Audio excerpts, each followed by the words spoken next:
All right, this will alleviate some stress for you right here. Take a live look out at Clearwater Beach. Maybe take the day if you need to. Feeling good here. Take a walk on the beach. A lot of people out there enjoying it. Chief Meteorologist Bobby Deskins joining us now. But Bobby, that anxiety is kind of creeping back up when we talk about Nicole. Yeah, and you know what I was saying? It's more of the fact that we got to work it, we got to cover it.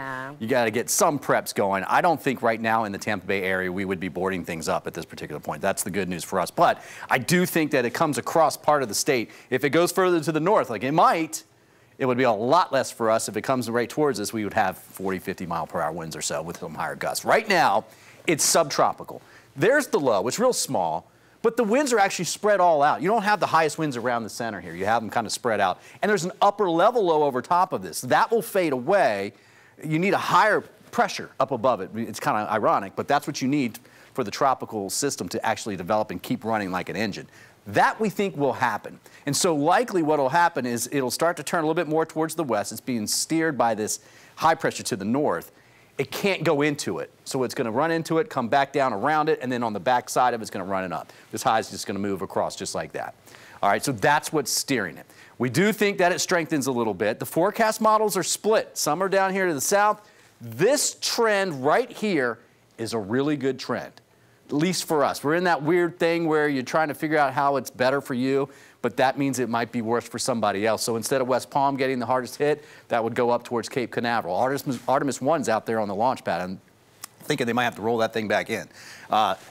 Some models bring it out here. We don't want it out here. If it gets out here, it could strengthen a little bit before going up into the Big Bend, and that would give us a little bit more onshore wind. Right now, I'm not expecting much in the way of surge or evacuations or anything like that for Tampa. This is an East Coast storm. I think the East Coast of Florida could actually see some really good coastal flooding, especially St. Augustine, especially Jacksonville, those areas. And then you can see it moves up the coast. Now, let's compare the European model and the GFS model. Pretty good agreement, at least the last runs. You can see through about 9:30 Wednesday evening. There it is. That's pretty good, and that's agreeing with the Hurricane Center forecast as well. After that, the GFS comes way out here. And then, in fact, look what the GFS does. This is what we don't want it to do. It strengthens it because then the winds will pick up a little bit and blow onshore. We'd get some higher than normal tides, perhaps a little bit of surge. I don't think it would be too big of an issue, but that's what we got to watch for. If it does something similar to this, we should be okay, and it moves up the coast. Now, on the back side, Thursday night into Friday morning, we will get some onshore winds if that forecast track holds from the Hurricane Center, and that'll bring up some higher than normal tides. Now, I want to show you our model that we have here at the station.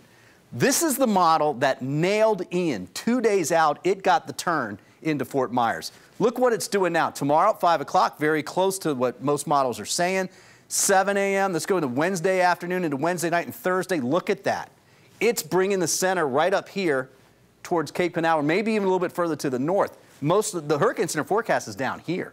If this happens, we have much less weather here to deal with in the Tampa Bay area, and that's not that far from these northerly models. So it's not, I'm still kind of leaning on it quite a bit at this point. If that model is right, here's the same model with wind, and I put the Hurricane Center forecast track. Pretty much good agreement through Wednesday at 6 p.m., but watch after that, nah, it takes it to the northwest. The Hurricane Center is still down to the south. So again, this is the official forecast here. We're going to have to watch it, but you see the Hurricane Center forecast does kind of loop it around us. It doesn't get it way out here and strengthen it like the GFS does. Good news. I'd like to see that. I'd love to see this graph model be correct. Forecast rainfall, you can pick anything. Showing you the European model here. It's not a lot of rain, but there will be some heavier downpours. It's a little too soon out now to show you that, but we will keep you updated.